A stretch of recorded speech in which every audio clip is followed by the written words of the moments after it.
download aplikasi Bekal Islam.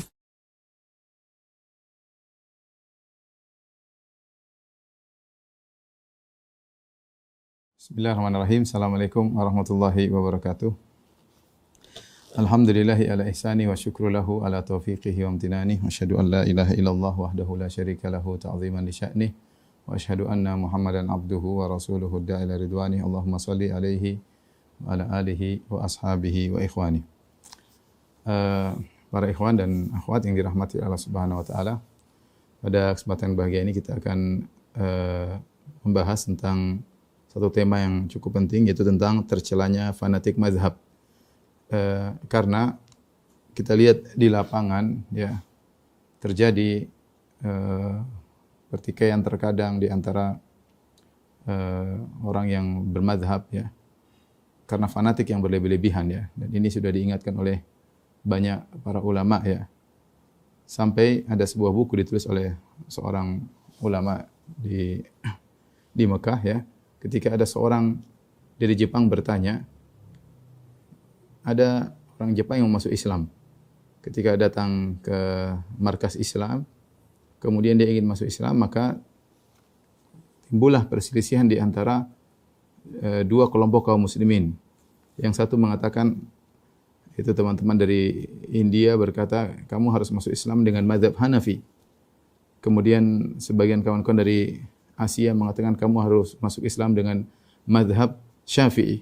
Sampai akhirnya orang Jepang yang masuk Islam tadi bingung, ya. Sampai orang Islam tadi orang Jepang masuk Islam tadi bingung. Kalau tidak salah dia tidak jadi masuk Islam karena lihat kebingungan perselisihan yang terjadi di antara kaum muslimin. Padahal kalau masuk Islam tinggal mudah mengucapkan syahadatain.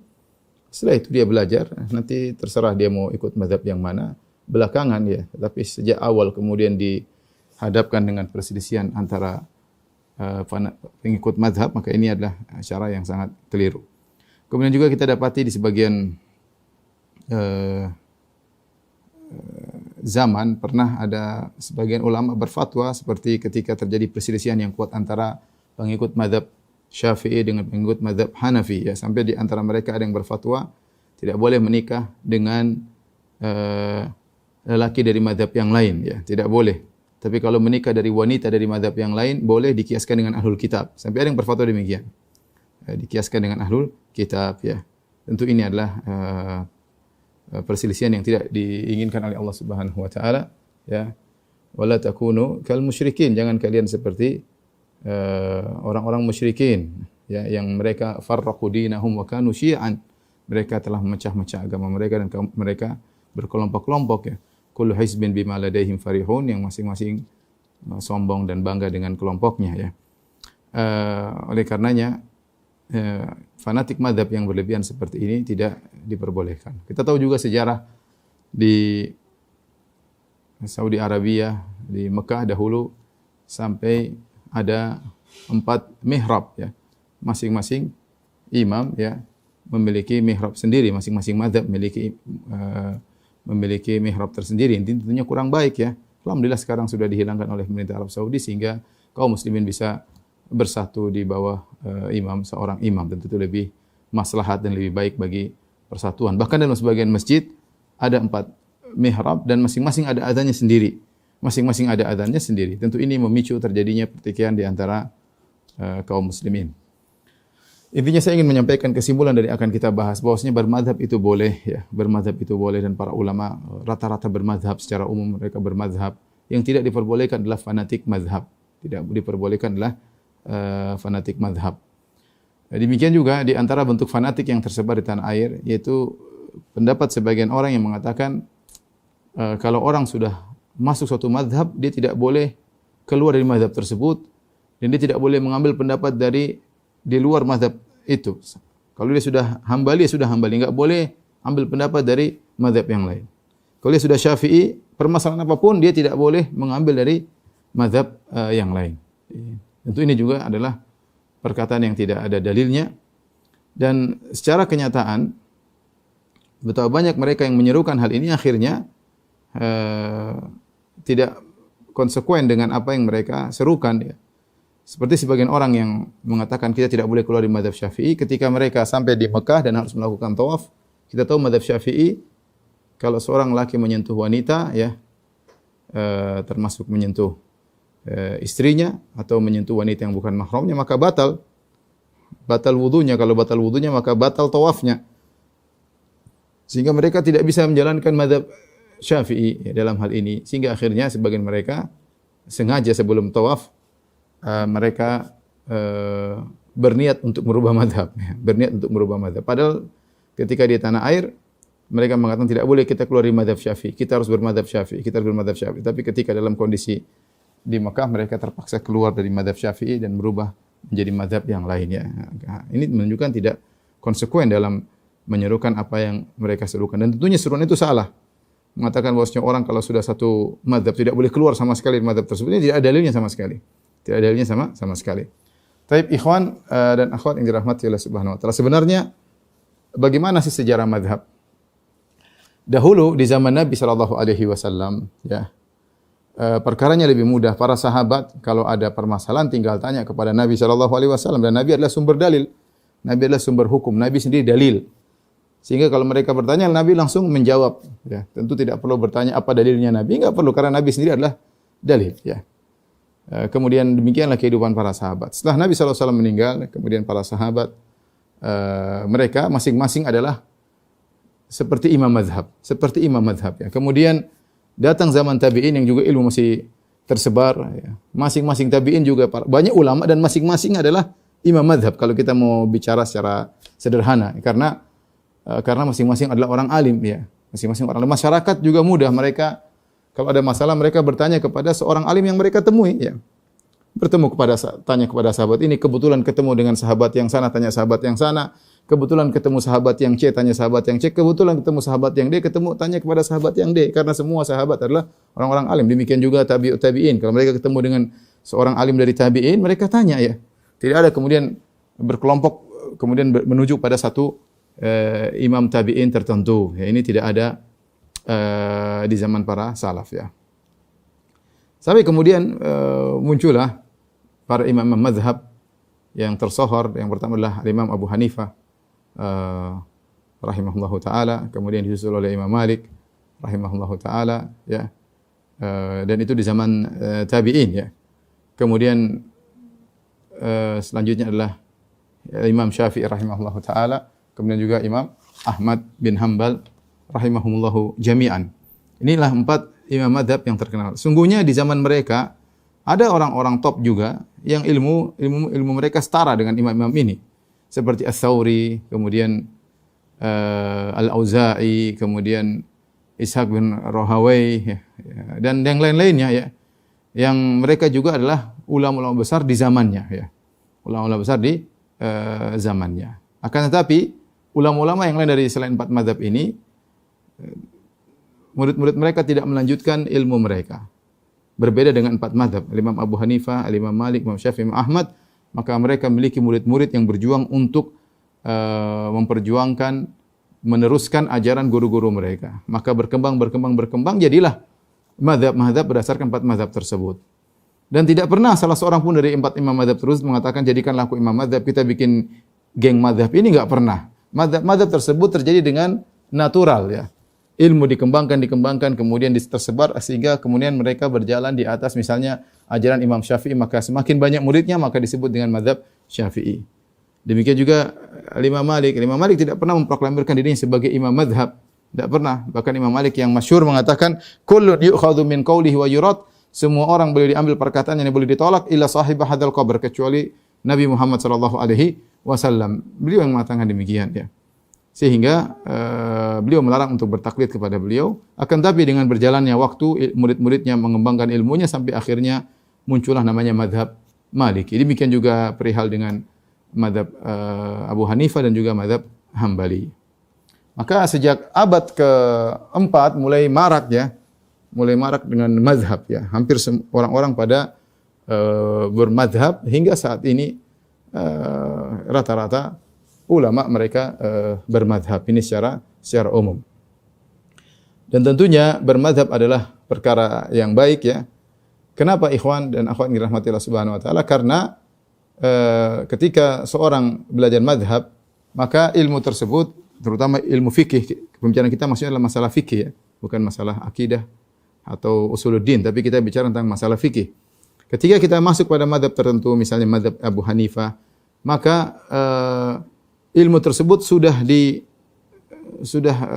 sudah lama kemudian diatur dengan sedemikian rupa, baik usul fikihnya, baik ilmu fikihnya, baik al-qawaid al-fiqhiyahnya ya, dan cabang-cabang ilmu yang berkaitan dengan mazhab tersebut, dan buku-bukunya banyak ya, sehingga seperti suatu disiplin ilmu tersendiri berdasarkan mazhab Abu Hanifah ya. Karena sudah ratusan tahun ya, bahkan lebih dari 1000 tahun, ratusan tahun, sampai mereka sudah menyusun dengan rapi dari generasi-generasi berikutnya. Demikian juga kalau kita pergi ke mazhab Maliki.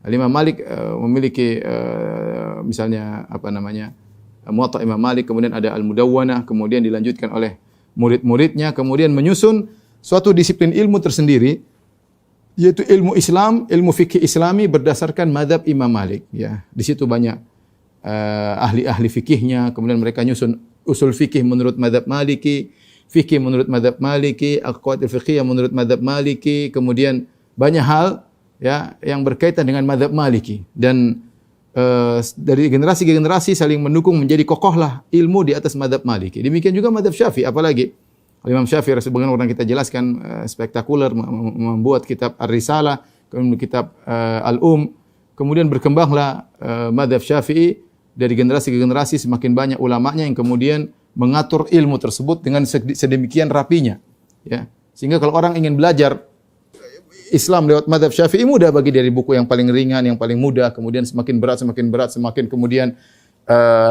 khilaf, bahkan khilaf dalam mazhab sendiri. Ternyata dalam mazhab satu mazhab ada beberapa pendapat, mungkin 3 pendapat, 4 pendapat dalam satu mazhab. Demikian juga sama halnya dengan Imam Ahmad. Imam Ahmad maka memiliki murid-murid yang luar biasa yang kemudian mengatur fikih Al-Imam Ahmad bin Hanbal secara rapi ya. Yang kita maksudkan dengan misalnya suatu mazhab, misalnya saya mengatakan mazhab Syafi'i, bukan berarti semua yang dikerjakan adalah fatwa Imam Syafi'i, tidak. Al-Imam Syafi'i fatwanya terbatas ya. Ada qaul qadim, ada qaul jadid. Tetapi setelah Imam Syafi'i muncul murid-muridnya yang kemudian mungkin ada permasalahan-permasalahan baru yang Imam Syafi'i tidak pernah mengatakannya, tapi mereka kemudian berfatwa semirip dengan kaidah yang dipasang oleh Imam Syafi'i ya. Mereka berfatwa berdasarkan konsekuensi usul atau kaidah yang diletakkan Imam Syafi'i ya. Ketika fatwa tersebut meskipun bukan fatwa Imam Syafi'i langsung rahimahullahu taala, tapi sesuai dengan kaidah-kaidah dan usul yang diletakkan Imam Syafi'i, maka dimasukkan dalam mazhab Syafi'i.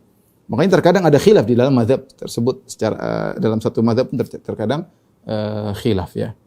Demikian juga halnya dengan misalnya mazhab Maliki, mazhab Hambali. Tidak semua permasalahan berarti harus ada perkataan Imam Ahmad atau harus ada perkataan Imam Malik. Terkadang bukan perkataan Imam Ahmad atau Imam Malik, tapi perkataan murid-muridnya atau perkataan ulama yang belakangan, yang mereka berfatwa sesuai dengan kaidah usul yang telah diletakkan oleh para imam tersebut. Inilah kelebihan dari 4 mazhab tersebut ya. Saya sebutkan tadi ada ulama-ulama lain yang tidak berkembang, tidak dilanjutkan ilmu mereka oleh murid-muridnya, seperti saya katakan Ats-Tsauri, Al-Auza'i, kemudian Ishaq bin Rahawai, Abu Thawr dan Zufar dan yang lainnya. Mereka juga sebenarnya punya ilmu yang setara dengan para imam mazhab ya. Tetapi karena tidak dilanjutkan maka tidak berkembang ilmu-ilmu mereka. Tetapi perkataan-perkataan mereka sering dinukil dalam buku-buku fikih klasik yang menjelaskan khilaf secara panjang lebar. Mereka sering menukil pendapat Ats-Tsauri, pendapat Al-Auza'i, pendapat Ishaq bin Rahawai dan yang lainnya, mereka nukil. Dan sebagian ulama mengatakan kalau kita ingin meneliti pendapat-pendapat dari ulama selain dari 4 mazhab ini, rata-rata tidak semua, tapi rata-rata pendapat-pendapat mereka akan kembali kepada 4 mazhab. Karena dalam satu mazhab saja, satu permasalahan terkadang 3 pendapat dalam satu mazhab. Belum khilaf antara mazhab satu dengan mazhab yang lain. Dalam satu mazhab aja terkadang ada beberapa pendapat ya. Dan itu berlaku pada semua mazhab ya. Baik mazhab Abu Hanifah maupun mazhab Malik maupun mazhab Syafi'i, mazhab Hambali. Terkadang satu permasalahan dalam mazhab sendiri ada 3 pendapat, 4 pendapat. Makanya terkadang dikatakan ini qaul yang mu'tamad, ini pendapat yang dipilih. Ternyata sebelumnya ada khilaf-khilaf juga di kalangan para ulama mazhab dalam mazhab sendiri. Sehingga satu mazhab saja pendapatnya terkadang banyak ya. Karenanya dikatakan bahwasanya pendapat ulama-ulama lain seperti Ats-Tsauri atau Al-Auza'i atau Ishaq bin Rahuyah dan yang lainnya rata-rata juga berada di salah satu dari 4 mazhab tersebut. Dari sini kita dapati mayoritas ulama mereka bermazhab. Mayoritas ulama mereka bermazhab ya. Sering di belakangnya Hambali atau Syafi'i atau Hanafi atau Maliki rata-rata ya karena mereka belajar fikih dengan metode mazhab yang tersebar di negeri mereka dan itu mempermudah seorang belajar Islam ya, seorang belajar Islam. Tetapi apakah wajib kita bermazhab? Jawabannya tidak sebagaimana dijelaskan oleh banyak para ulama ya, tidak wajib untuk bermazhab. Yang wajib adalah seorang menjalankan agama dengan dalil. Tapi kalau ada seorang bermazhab ya, tidak mengapa ya. Yang dilarang cuma jangan taklid itu saja. Jangan taklid. Kalau sudah taklid terjadi fanatik, maka rentan terjadi pertikaian ya. Berpegang teguh dengan pendapatnya ya. Kemudian yang tidak sesuai maka ribut. Kemudian saling ejek-ejekan, saling menjatuhkan, saling menyesatkan dan ini yang tidak kita inginkan ya. Taib ikhwan dan akhwat yang dirahmati Allah Subhanahu wa taala. Saya akan bacakan perkataan Al-Imam Syafi'i rahimahullahu taala ya, di mana dilarang untuk bertaklid buta ya. Seorang berusaha belajar agama dengan dalil ya. Belajar agama dengan dalil kecuali dia orang awam ya, dia tidak mampu untuk menilai suatu dalil maka dia boleh bertaklid. Tapi kalau dia bisa nilai suatu dalil maka dia tidak boleh bertaklid. Kata Imam Syafi'i rahimahullahu taala, "Ma min ahadin illa wa tadhhabu alaihi sunnatun Rasulillah wa ta'zubu anhu." Tidak seorang alim pun kecuali ada sunnah Nabi yang luput darinya. Dia tidak menguasai seluruh sunnah-sunnah Nabi sallallahu alaihi wasallam.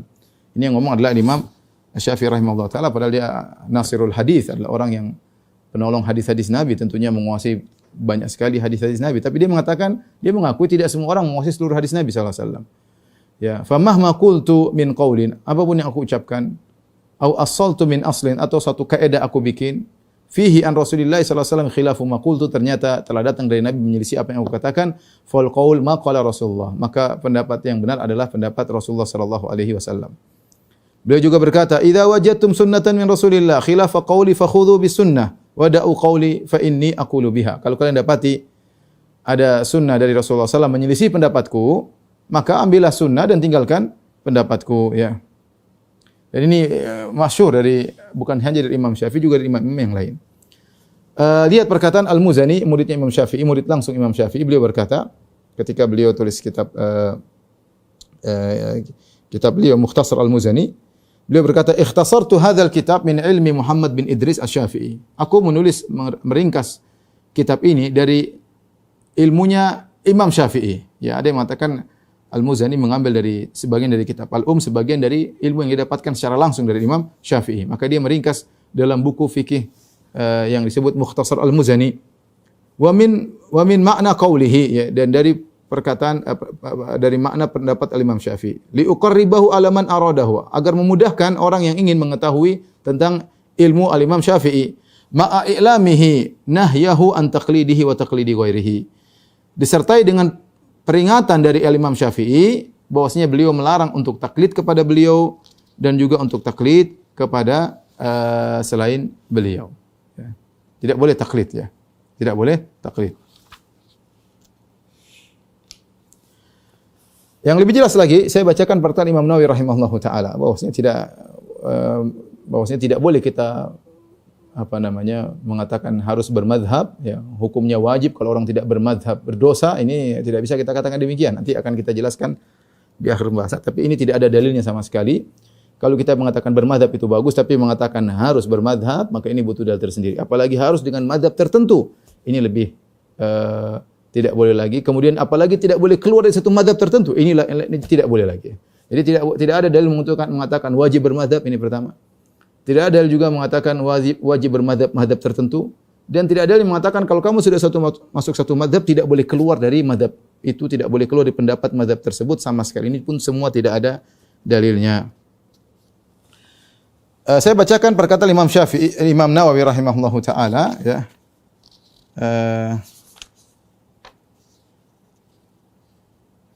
dalam kitabnya Rawdhut Talibin beliau berkata, "Wa hal yajuzu lil 'ammi an yatakhayyar wa yuqallida ayya madhhabin syaa?" Apakah boleh bagi seorang awam untuk memilih dan bertaklid kepada mazhab yang dia sukai?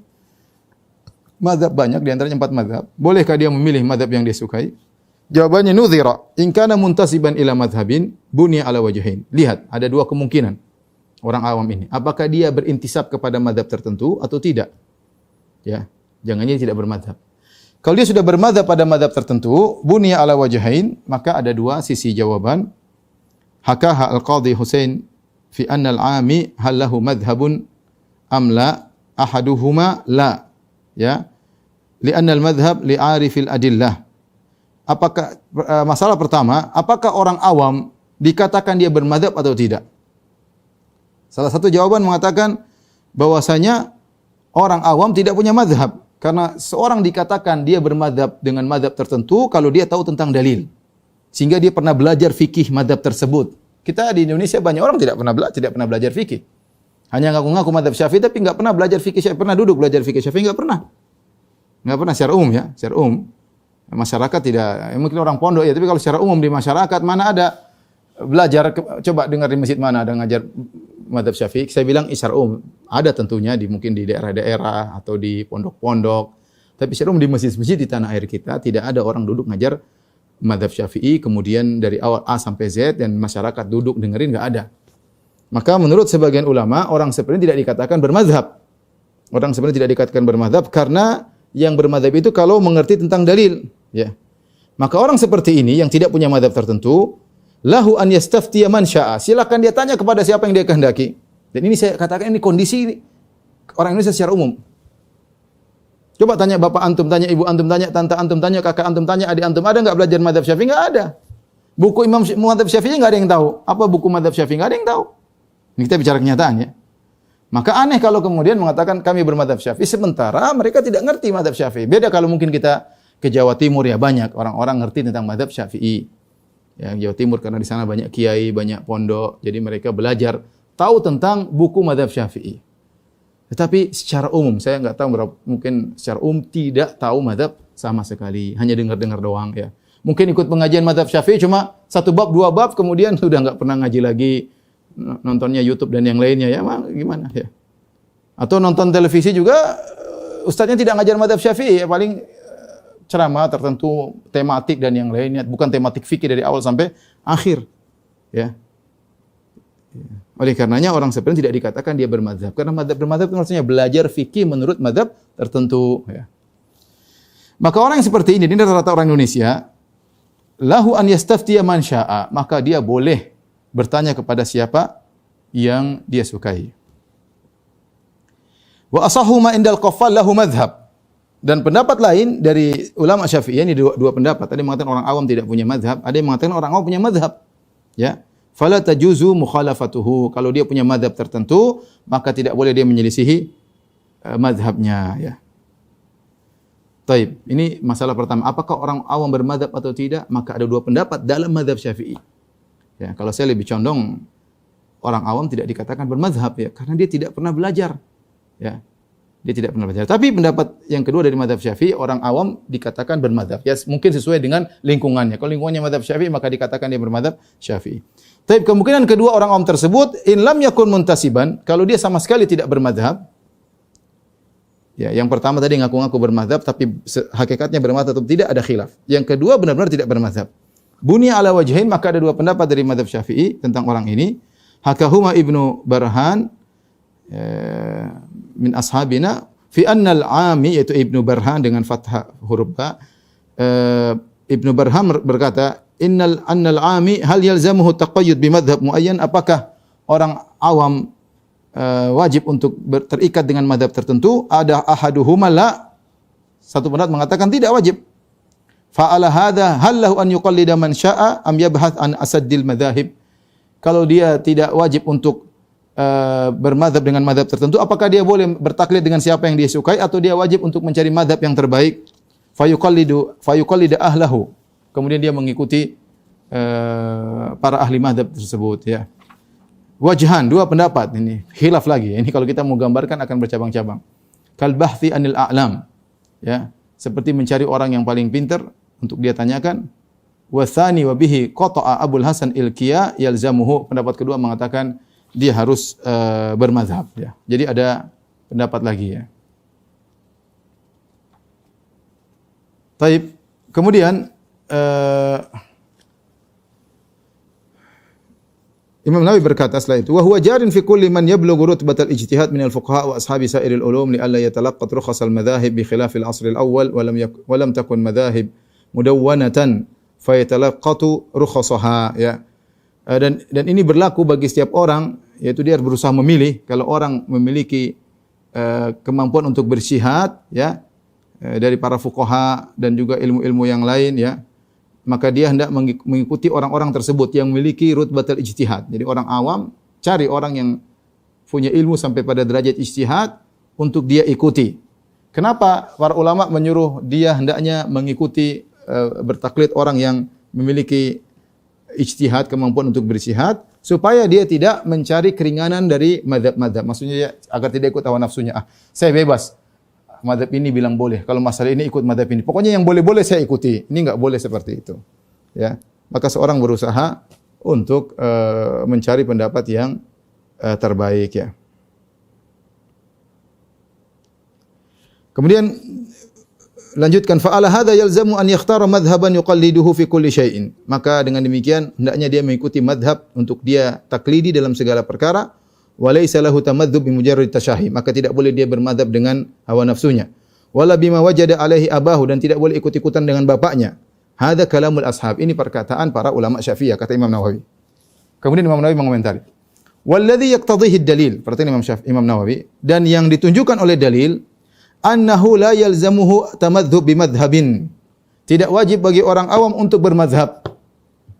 Jadi Imam Nawawi tadi menjelaskan tentang pendapat di kalangan ulama Syafi'iyah. Ada yang bilang harus bermadzhab, ada yang tidak harus bermadzhab. Ada yang mengatakan dia boleh bertanya kepada siapa yang dia kehendaki. Ada yang bilang dia tidak boleh bertanya kecuali kepada mazhabnya dan macam-macam. Tapi setelah itu Imam Nawawi mengomentari, dia mengatakan walladzi yaqtadhihi ad-dalil. Dan pendapat yang merupakan konsekuensi dari dalil, annahu la yalzamu tamadzhub, tidak wajib baginya untuk bermadzhab bi madzhabin, dengan madzhab tertentu. Bal yastafti man syaa, tapi orang awam tanya kepada siapa yang dia kehendaki. Au man ittafaqa, atau siapa yang dia temui. Walakin min ghairi talaqqutin lirrukhas, tetapi tidak boleh dia mencari-cari pendapat yang paling ringan. Wala alla man mana'ahu lam yathik bi adami talaqqutuhi. Bisa jadi ulama yang melarang dia untuk tidak bermadzhab, yaitu mengharuskan bermadzhab karena khawatir kalau kita tidak bilang dia bermadzhab, dia nanti akan milih pendapat-pendapat yang dia sukai. Intinya ikhwan dan akhwat yang rahmatillah subhanahu di sini Al-Imam Nawawi rahimahullah merajihkan pendapat bahwasanya orang awam tidak harus bermadzhab ya. Tetapi dengan syarat, kalau dia tidak bermadzhab, dia tidak boleh memilih pendapat yang dia sukai ya, ini empat mazhab. Ini hukumnya apa ini? Mana yang halal? Oh, ikut ini. Masalah baru lagi, cari mana yang halal. Oh, ikut ini. Ini enggak boleh, namanya dia berfatwa dengan hawa nafsu. Tapi dia berusaha memilih orang yang paling alim atau orang sudah mencapai rutbatul ijtihad, sudah mencapai pada tingkat mujtahid, maka silakan dia bertanya ya.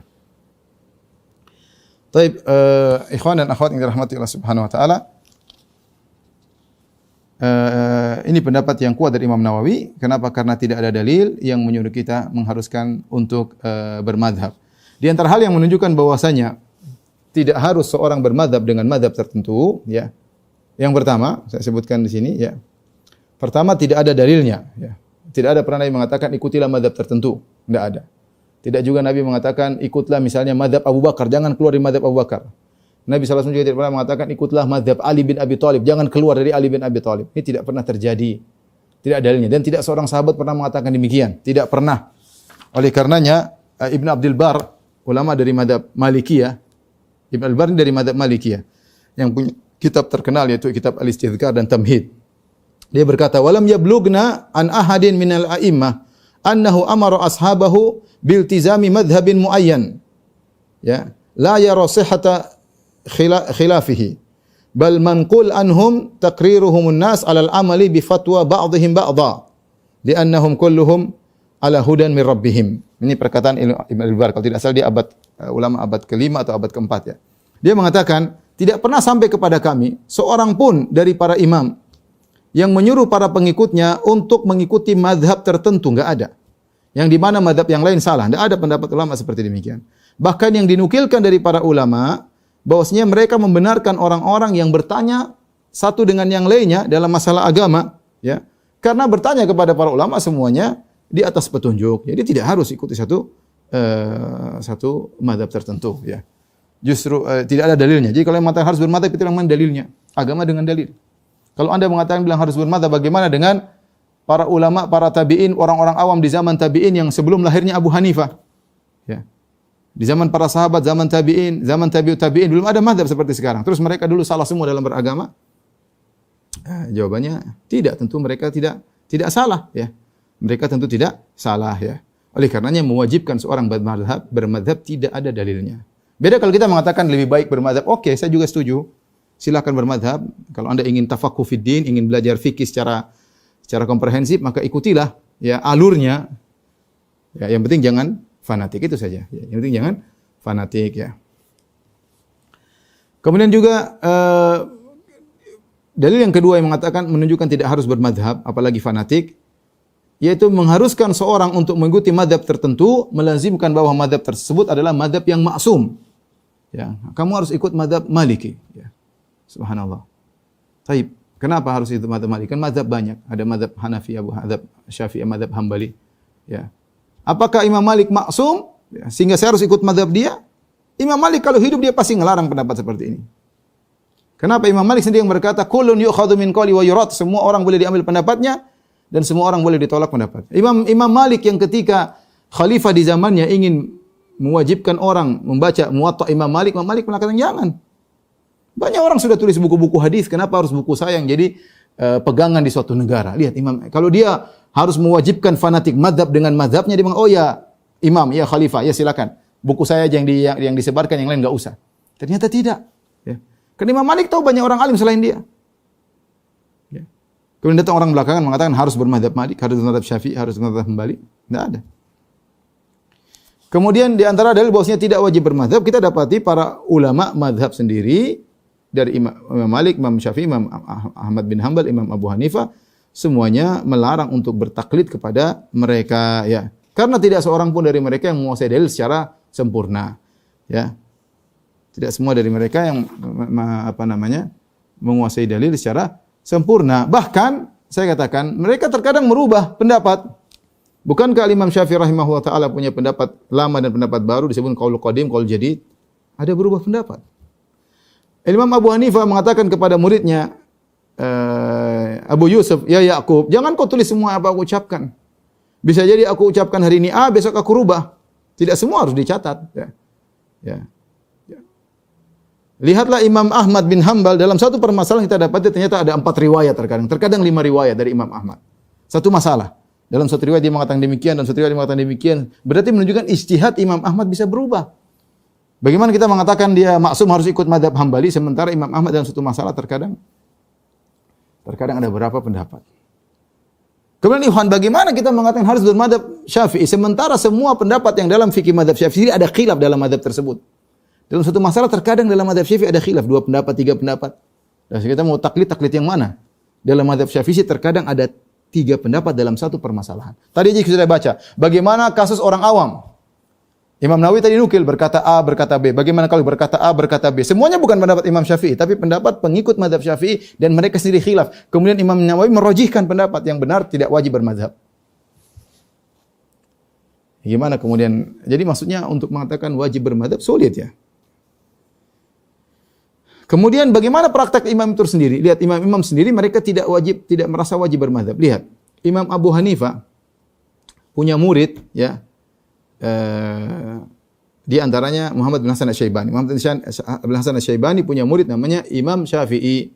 Ternyata Imam Syafi'i tidak bermadhab Hanafi. Kemudian Al-Imam Malik rahimahullah punya murid namanya Syafi'i. Ternyata Imam Syafi'i tidak bermadhab Maliki. Oleh karena sudah kita bacakan bagaimana meninggalnya Imam Syafi'i ketika seorang ulama madhab Maliki bernama Ashhab yang dia berdoa agar Imam Syafi'i cepat meninggal dunia. Dia mengatakan, ya Allahumma amit Syafi'i. Ya Allah, wafatkanlah Syafi'i. Kalau Syafi'i tidak wafat maka akan hilang mazhab Imam Malik. Bayangkan. Karena Imam Syafi'i tidak bermadzhab Imam Malik, padahal gurunya Imam Malik. Ya. Kenapa? Karena Imam Malik tidak pernah menyuruh muridnya untuk taklid sama dia. Imam Syafi'i punya murid namanya Imam Ahmad. Apakah Imam Ahmad pasti bermadzhab Syafi'i? Jawabannya tidak. Imam Ahmad ternyata punya madzhab sendiri. Kenapa? Karena Imam Syafi'i tidak pernah mengajarkan Imam Ahmad untuk bertaklid kepada dirinya. Ya, ini menunjukkan bahwasanya ikhwan dan akhwat yang rahmatillah subhanahu wa taala, praktek para imam sendiri mereka tidak bertaklid dalam mazhab tertentu. Yang lebih menakjubkan, bahkan bisa jadi mereka merubah mazhab. Dan ini banyak dilakukan oleh para ulama. Ya. Suyuti pernah mengumpulkan orang-orang para ulama yang merubah mazhabnya. Ya. Di antara yang terkenal adalah misalnya Ibnu Daqiq al-Aid. Ya, Ibnu Daqiq al-Aid dahulu bermazhab Maliki. Yang dia punya Syarah Umdatul Ahkam. Ya. Ihkamul Ahkam, kalau kita baca buku tersebut, sering dia nukil perkataan pendapat Imam Malik. Karena dia khabir, dia pakar dalam mazhab Maliki. Tapi dia berubah jadi mazhab Syafi'i. Contohnya Abu Ja'far At-Tahawi, ya, yang punya buku banyak buku hadis. Abu Ja'far At-Tahawi dahulunya bermadzhab Syafi'i, kemudian berubah menjadi madzhab Hanafi. Bukan cuma tidak fanatik madzhab, bahkan keluar dari madzhab, ganti dengan madzhab yang lain, ya. Demikian juga misalnya disebutkan Abdul Karim As-Sam'ani dahulu bermadzhab Hanafi, kemudian menjadi madzhab Syafi'i. Dulu madzhab Hanafi, kemudian menjadi madzhab Syafi'i, ya. Kemudian di antaranya Abu Dzar Al-Harawi, salah seorang perawi dari Sahih Bukhari, dahulu bermadzhab Syafi'i, kemudian berubah menjadi madzhab Maliki. Di antaranya Al-Amidi dulu bermadzhab Hambali, kemudian berubah menjadi madzhab Syafi'i. Abdul Qadir Al-Jailani dahulu bermadzhab Syafi'i, kemudian berubah menjadi madzhab Hambali. Ibnu Abidin, sahibul Hasyiyah, ulama besar di madzhab Hanafi. Dahulunya Syafi'i, bermadzhab Syafi'i, kemudian berubah menjadi madzhab Hanafi, ya.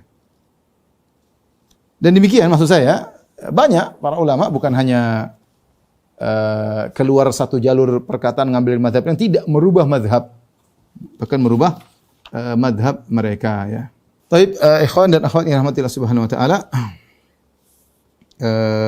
saya nukilkan bagaimana dampak dari fanatik mazhab yang diingatkan oleh Al-Iz bin Abdissalam. Beliau adalah ulama dari mazhab Syafi'i yang disebut dengan Sultan al-Ulama, sultannya para ulama, ya.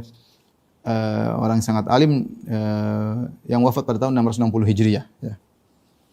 Beliau menyebutkan, ya, dalam satu pembicaraan, ya, dalam bukunya Qawaidul Ahkam fi Masalihil Anam, beliau berkata, wa minal ajabil ajib, dan perkara yang menakjubkan, ya, terkadang ada para fuqaha yang muqallidin, para fuqaha tapi mereka taklid, tukang taklid, ya. Salah seorang dari mereka tetap bertahan dengan pendapat, ya, pendapatnya, padahal ala dha'fi ma'khadhi imamihi, padahal imam yang dia taklidi tersebut dalilnya lemah. Dan dia tidak mendapati bihaitsu la yajidu li dha'fihi madfa'an, dia tidak mendapati dalil yang menguatkan pendapat imamnya tersebut. Wa huwa ma'a dzalik yuqalliduhu fihi. Meskipun dia tahu dalil imamnya lemah, dia tetap bertahan dengan pendapatnya. Wa yatruku ma syahida man syahida lahu al-kitab was sunnah wal aqisah sahihah li madhhabihi jumudan ala taqlidi imamihi. Sementara ada pendapat yang lain, mazhab yang lain yang lebih kuat dalilnya sesuai dengan Alkitab dan sunnah, sesuai dengan qiyas, ya, tapi dia tetap bertahan karena bersifat jumud, tidak mau meninggalkan mazhabnya, ya. Bahkan dia berusaha yatahallalu li daf'i dhawahiril kitab was sunnah, bahkan dia berusaha menolak Al-Qur'an dan sunnah demi untuk mempertahankan dalil dari imamnya, ya. Wa yata'awwaluha bi ta'wilatil ba'idatil batilah nidhalan an muqalladihi. Bahkan dia berusaha mentakwil ayat-ayat dan hadis-hadis demi untuk mempertahankan imam yang dia taklidi. Kemudian Al-Iz bin Abdissalam berkata, wa qad ra'ainahum yajtami'una fil majalis. Kami pernah melihat mereka berkumpul dalam satu majelis. Fa idza dzukira li ahadim khilafu ma wattana nafsahu alaihi ta'ajjaba ghayata ta'ajjub min ghairi istirwahin ila dalilin bal lima alifahu min taqlidi imamihi hatta dhanna anna al-haqqa munhasirun fi madhhabi imamihi. Ya, terkadang mereka lagi duduk, kemudian disebutkan suatu pendapat yang menyelisihi pendapat mazhabnya, maka dia pun kaget. Dia kaget, loh kok ada pendapat lain? Tanpa lihat dalil. Dia hanya kaget, kenapa? Karena ini pendapat menyelisih pendapat imamnya. Ya. Dia kaget. Sampai-sampai saking taklidnya, dia menyangka bahwasanya namanya kebenaran hanya terbatas pada madhabnya. Ini dikritiki oleh Ali bin Abi Salam. Padahal dia bermadhab Syafi'i. Tapi dia mengingkari taklid. Ya. Kalau ada madhab lain lebih kuat, kenapa harus kita taklid di madhab kita? Ikut pendapat madhab yang lain. Makanya dia mengatakan ada orang seperti itu. Gara-gara ingin membela madhabnya, dia tidak peduli. Dan dia menyangka kebenaran hanya terbatas pada madhabnya. Kemudian beliau berkata, walau tadabbarahu lakana ta'ajjubuhu min madhhabi imamihi aula min ta'ajjubihi min madhhabi ghairi. Kalau dia perhatikan, tentunya harusnya dia lebih takjub dengan madhabnya imamnya sendiri daripada madhab orang lain. Ya. Kemudian kata Ali bin Abi Salam, fal bahthu ma'a haula'i dha'i'un mufdin ila taqatu' wat tadabur min ghairi faidatin yujdiha. Berdebat dengan mereka orang-orang seperti ini, diskusi bukan berdebat, diskusi dengan orang seperti ini hanya buang-buang waktu dan ujung-ujungnya hanyalah ribut, bertengkar, saling menjauhi tanpa ada faedah yang didapatkan. Wa ma ra'aitu ahadan raja'an madhhabi imamihi idza dhahara lahu al-haq fi ghairihi bal yasiru alaihi ma ilmihi bi dha'fihi wa bu'dihi. Dan aku tidak melihat seorang pun yang sudah yang meninggalkan madhab imamnya, ya. Jika telah nampak kebenaran baginya, dia tetap tidak mengikuti kebenaran, dia bahkan tetap mempertahankan pendapat imamnya padahal dia tahu pendapat imamnya dhaif dan jauh dari kebenaran. Fal aula tarkul bahthi ma haula alladziina idza ajaza ahdum an tamshiyati madhhabi imamihi qala la ala imami waqafa ala dalilin lam akif alaihi wa lam ahtadi ilaihi. Maka yang lebih utama, tinggalkanlah orang-orang seperti itu, yaitu para muqallidin. Kenapa? Jika salah seorang dari mereka tidak bisa menang dalam berdebat, dia akan mengatakan, mungkin imam saya punya dalil tapi saya tidak tahu. Mungkin si imam saya berpendapat demikian, dia punya dalil. Yang dia sudah tahu dalil imamnya enggak ada. Tapi dia bilang, mungkin imam saya punya dalil, tapi saya tidak tahu dalil tersebut. Apa kata Ali bin Abi Salam? Wala ya'lamul miskin, anna hadha muqabalun bimithlihi, wa yafdhul li khasmihi ma dzakara min ad-dalil wadhih burhanil la'ih. Sama saja kalau kau bilang begitu, lawan debatmu juga akan mengatakan, ya imam saya juga mungkin punya dalil, yang saya juga tidak tahu. Lah begitu, buat apa kita diskusi kalau masing-masing bertahan dengan pendapat imamnya dengan berkata, mungkin imam saya punya dalil, saya tidak tahu. Yang lawannya juga mengatakan demikian, mungkin imam saya punya dalil, saya juga tidak tahu. Bahkan lawannya lebih baik karena lawannya punya dalil yang lebih jelas. Ya. Fa subhanallah ma aktsara man a'mat taqlidu basarahu. Maha suci Allah, betapa banyak orang yang taklid membutakan matanya. Hatta hamalahu ala mithli ma dzukir, sampai mereka melakukan apa yang telah kita sebutkan.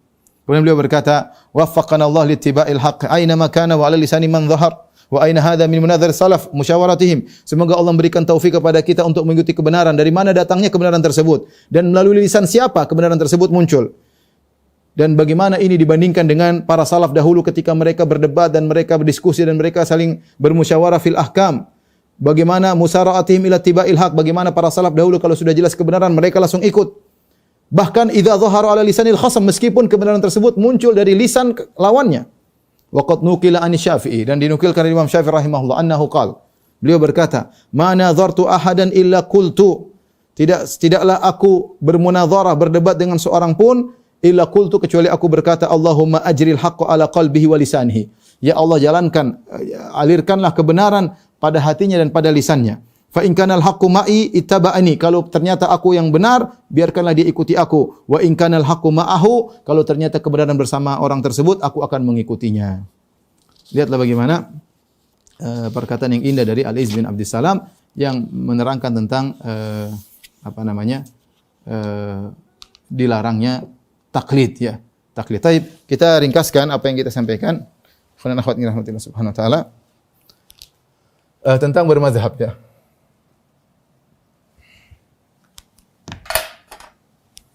Bermazhab.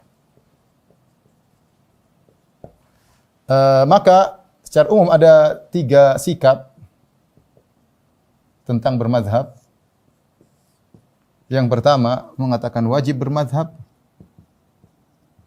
Ini pendapat sebagian ulama yang fanatik mazhab, ya. Wajib bermazhab. Yang kedua, tidak boleh bermazhab. Ini juga ada yang seperti ini, tidak boleh bermazhab. Pendapat yang tengah, bagus bermazhab.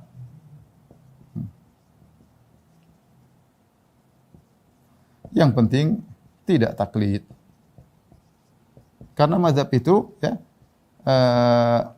mazhab itu memudahkan seorang untuk belajar agama ya. Kalau mengatakan wajib bermadzhab tadi sudah kita bantah ya. Banyak sisi yang menunjukkan tidak benarnya akan hal ini. Ya, banyak sisi yang menunjukkan hal ini tidak benar.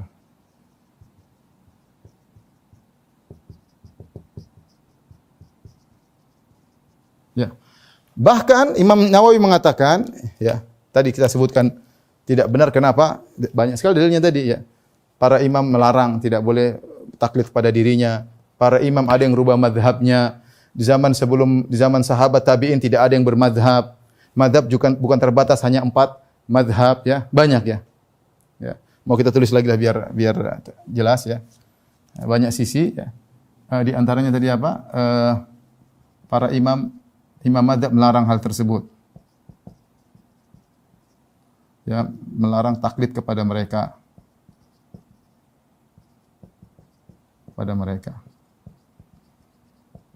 Kemudian mewajibkan berarti melazimkan mazhab tersebut maksum. Tidak ada salah dan ini tentunya tidak benar.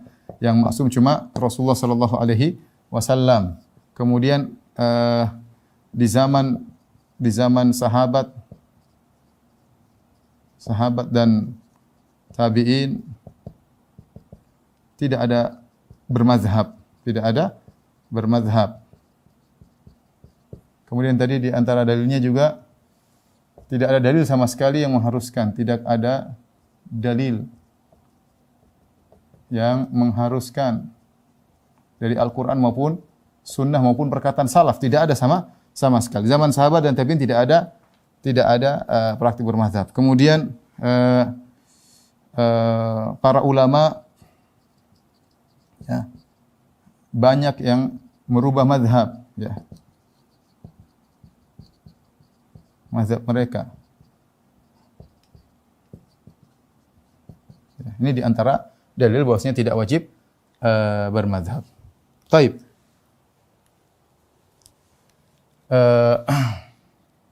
Dan tadi kita katakan Imam Nawawi berpendapat, bahkan menurut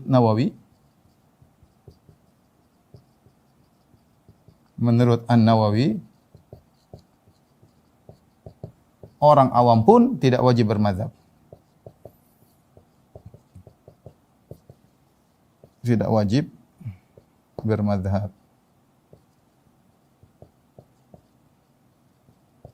Taib, sekarang kita pada pendapat yang kedua yang mengatakan tidak boleh bermazhab. Kenapa mereka mengatakan tidak boleh bermazhab? Mereka mengucapkan hal ini lantaran memandang sisi negatif saja, sisi negatif dari fenomena bermazhab. Ya. Seperti bertikai, saling ejek-ejekan, ya, merendahkan yang lainnya, terjadi pertikaian, kemudian tadi sampai satu masjid terkadang 4 mihrab, terkadang 4 azan, ya, kemudian ribut dalam masalah-masalah furu, dan ini akibat bermadzhab. Mereka memandang dari sisi negatif, padahal kalau mereka memandang sisi positif, banyak sisi positif ya. Dan ini membuat mereka akhirnya mengatakan tidak boleh bermadzhab, tidak boleh bermadzhab. Namun ini tidak tepat juga ya. Tidak tepat karena di antaranya banyak para imam atau mayoritas para imam bermadzhab. Banyak yang tidak bermadzhab seperti ahlul hadis, yaitu kita bisa katakan mayoritas ulama bermadzhab. Betapa sering Ibnu Taimiyah mengatakan, Ibnu Taimiyah berkata, qala ashabuna, menurut mazhab kami, menurut ulama mazhab Hambali. Kan Ibnu Taimiyah Hambali. Ibnu Qayyim Hambali sampai Ibnu Utsaimin juga apa Hambali. Ya. Kalau Syekh bin Baz tidak, beliau tidak bermadzhab tertentu ya, tapi sepertinya beliau mengikuti mazhab Ahlul Hadis seperti Bukhari ya. Kebanyakan sebagian ulama hadis mereka di atas mazhab Ahlul Hadis, bukan mazhab fikih tertentu ya. Tapi intinya mayoritas ulama bermadzhab. Jadi bagaimana kita mau mencela mengatakan tidak boleh bermadzhab sementara ulama dari dulu sampai sekarang bermadzhab. Ulama-ulama sunnah bermadzhab ya. Baik. Tidak tepat juga jika ya, mengatakan haram bermadzhab, tidak boleh bermadzhab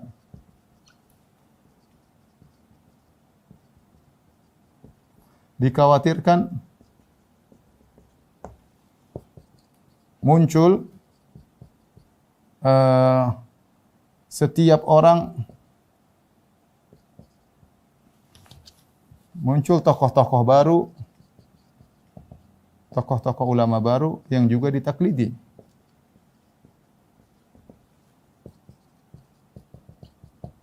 Dan ini kenyataan ya. Seorang mengatakan tidak boleh bermadzhab, tapi akhirnya dia sendiri punya mazhab kepalanya sendiri, repot ya. Gimana kemudian dia mengatakan tidak boleh bermadzhab sementara dia punya mazhab sendiri, dan ini repot. Dia siapa mau dibandingkan para ulama? Atau ternyata dia taklid kepada ulama zaman sekarang. Mungkin dia taklid kepada Syekh Albani rahimahullahu taala. Syekh Albani imam. Tetapi ilmunya tidak seperti tersusun rapi seperti mazhab-mazhab yang ada. Karena Syekh Albani tidak membahas fikih dari awal sampai akhir. Syekh Albani tidak membahas misalnya pembahasan hadis dari awal sampai akhir misalnya. Usul fikih dari awal sampai akhir tidak ada. Qawaid fikih dari awal sampai akhir tidak ada ya.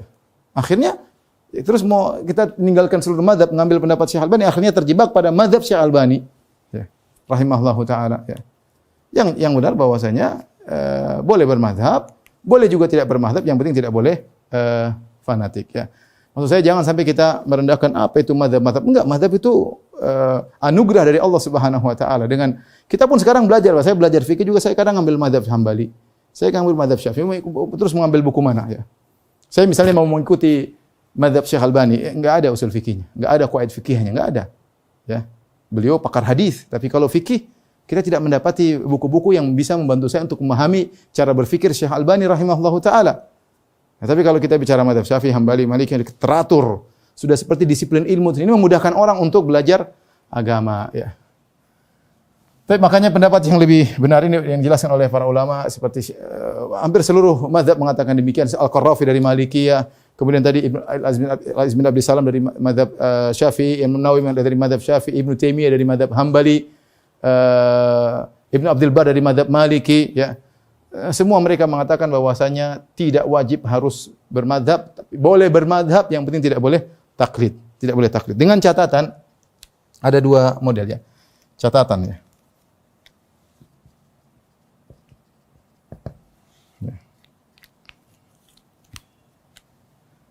Jika dia jika seorang ahli ijtihad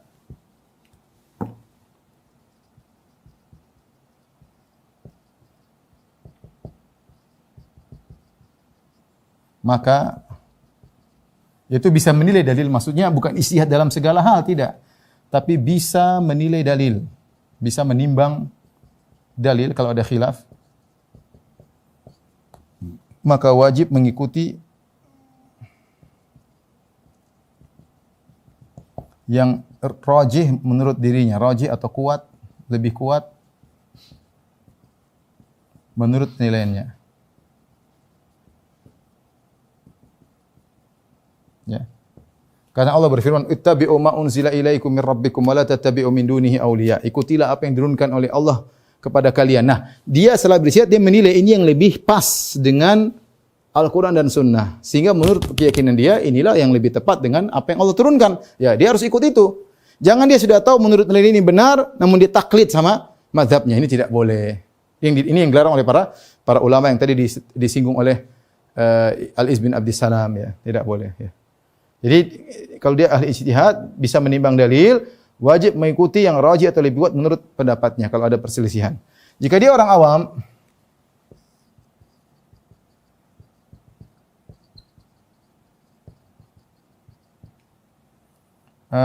wajib bertanya kepada ulama. Ulama yang kompeten, intinya gitu. Intinya kompeten ya. Dengan syarat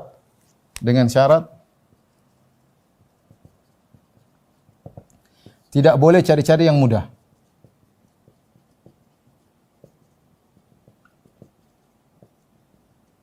Tidak boleh cari-cari yang mudah. Yang kedua, dia boleh dia menggabungkan dua mazhab dalam satu permasalahan. Namanya disebut dengan mazhab talfiq, yaitu gabungkan dua mazhab dalam fikihnya selama tidak menyelisihi, tidak batal menurut ijma'.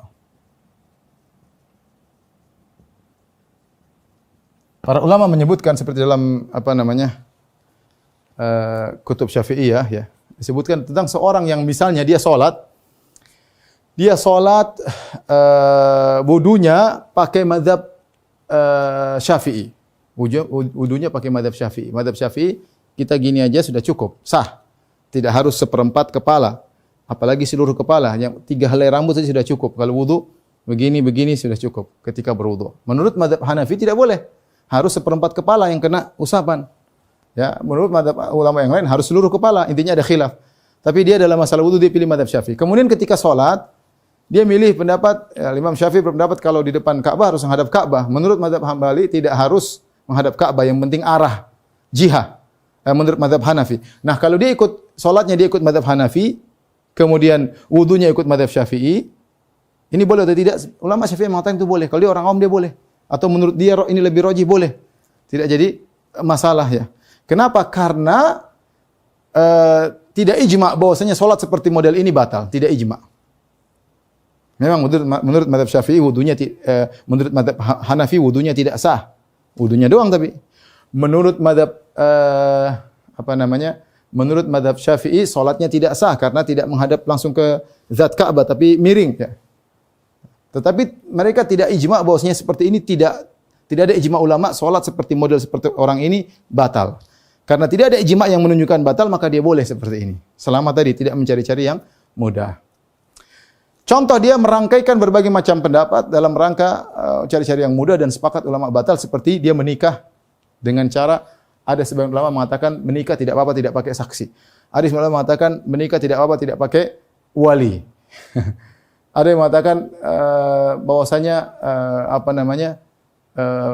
misalnya di menikah tidak ada yang tidak pakai wali, tidak pakai saksi, akhirnya dia nikah dan itu ijma' ulama kalau ada orang nikah seperti ini tidak sah. Ya, maka seperti itu tidak boleh dia menggabungkan berbagai mazhab yang para ulama ijma' bahwasanya nikah seperti ini tidak sah. Intinya seorang jangan ikut hawa nafsu, dia berusaha memilih pendapat yang menurut dia lebih kuat. Kalau dia tidak bisa menilai, dia boleh taklid kepada orang yang menurut dia alim. Allah alam bisawab. Baik, demikian saja yang saya sampaikan. Insyaallah kita lanjutkan pada kesempatan yang lain. Kurang lebih saya mohon maaf. Wabillahi taufiq wal hidayah. Assalamualaikum warahmatullahi wabarakatuh.